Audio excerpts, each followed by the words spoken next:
everyone, my name is Jessica Hitt and welcome to Reviews That Don't Matter with Jessica Hitt. If you saw my video yesterday, you saw that we did Star Wars A New Hope, the first time I've ever seen it. Leading up until Rogue One, I'll be watching every single one of the movies, and each day you'll get a new review. So today we are doing Star Wars The Empire Strikes Back. Let's get to it! Episode 5, Empire Strikes Back, is a great sequel, probably one of the best sequels I have ever seen. I am a little sad that the big things were ruined for me. Like, I knew Luke Skywalker got his hand chopped off, I knew that Darth Vader was Luke's father and all of that. I knew that Harrison Ford, Han Solo, was going to be frozen into carbonite.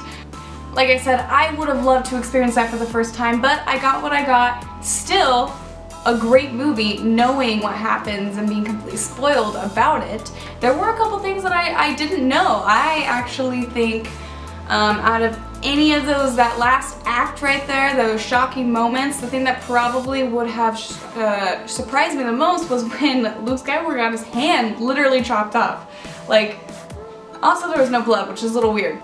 With a lot of movies, you like to split it up between Act 1, 2, and 3, and typically in movies, you will see the movie kind of fall apart during Act 3. They have really strong 1s and probably not as great 2s, or the opposite way, and then it just isn't the greatest resolution to a film.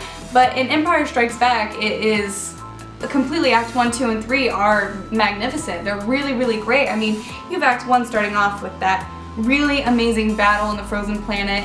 You have Act 2 with all of the Luke Skywalker meeting Yoda and trying to control the Force, which is really interesting, and it's not a lull in the movie at all. I actually really enjoyed those parts, and I really liked the setting of the swamp. I thought that was a little different from what we've seen so far in the series. And then you have, of course, Act 3 with Lando Calrissian turning on Han Solo, and then Han Solo goes into the carbonite, and you finally get to hear Carrie Fisher, Princess Leia, tell Han Solo he loves her, which is a really, really iconic part, is the "I love you, I know" moment, which really works too. And I just really love this film. I do. I think it's a great sequel. I think it's hard to get a good sequel. As well as having one of the best story arcs in cinematic history with The Empire Strikes Back. You really get good character building from this. I mean, Luke Skywalker, he goes from kind of a whiny brat in that first one, The New Hope, into this really kind of badass fighter in a way. He's still a little annoying. He's still not my favorite of the three. He's probably my least favorite, but I still really like him, which is just a testament to these amazing characters that were built in this film franchise. And then you get Princess Leia, who is still just a badass general, getting crap done and not really taking crap from Han. And then you get Han Solo, who was a little too quippy in the first movie for me, but it really works in this one because you care more about him. You see that he cares actually quite a bit for Luke and Leia and the rebellion. I think that he really does like the rebellion and like being in the rebellion. But he has the whole Jabba the Hutt thing that's going to be resolved in the next one. You also get a couple of really great characters with this new movie. You get Yoda, of course, you get to meet him for the first time, and I actually I found him slightly annoying for the first 5 minutes, but then once he got over that whole, like, I'm not gonna tell Luke that I'm the Yoda guy that he's looking for, and became Yoda, I really enjoyed him. I liked him as that wise old creature, as opposed to being that, like, bumbling, weird creature in a way. And then you also get Lando Calrissian, who I think is a really fascinating character, and I cannot wait to learn more, because you don't know much about him. You basically, he's kind of forced into betraying Han Solo and Princess Leia, which, let's be real, I would have done the same thing if Darth Vader came to my place and was like, yeah, you're gonna turn these guys in for me or else everyone's dead, because you know that's what's gonna happen. He's gonna force choke them to death.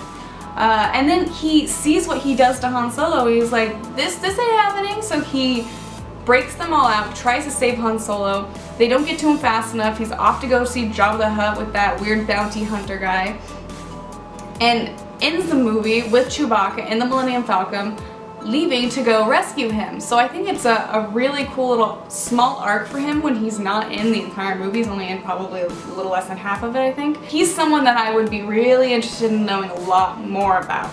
And then there's Darth Vader, and if you watched my video yesterday, you know that I wasn't too keen on Vader in that first one. I thought he didn't really seem that intimidating to me. This is the Vader I was expecting. I was expecting the one that kills everybody who gets in his way and everybody who messes up his plans. I mean, I loved how like a general would come back to him and be like, sorry, we lost the Millennium Falcon, and he would just kill him. I loved seeing him just like kill all these people. He's like, you're pissing me off, I need to go do this by myself, and he nearly does it. He kind of does it. Vader is much more intimidating, he's ruthless, he seems like he's more of the leader of this empire, as opposed to being sort of an enforcer like I thought he was in that first movie. This makes me so excited for that last bit of that first trilogy, episode 6, The Jedi Returns. I can't wait to see how they defeat Vader, because this is the movie I know as little about. I mean, obviously I know all those big reveals and who everybody was. I know that we're gonna get Slave Leia and Jabba the Hutt and all of that in this last film, but I don't know the majority of the story. Like, I don't know where Lando Calrissian ends up in this whole thing. I assume Princess Leia and Han Solo end up together at the end. But there's a lot to discover in this last one. I'm super excited. Okay, that was Reviews That Don't Matter with Jessica Hitt.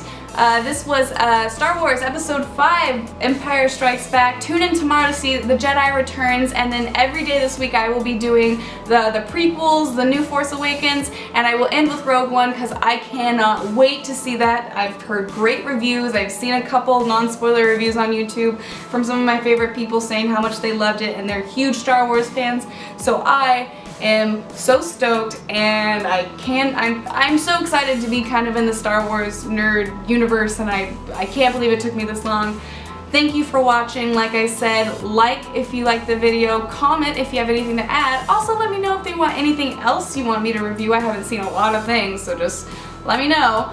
And subscribe as well. I have a whole bunch of videos on my channel, and I will be back tomorrow around this time. Okay, bye!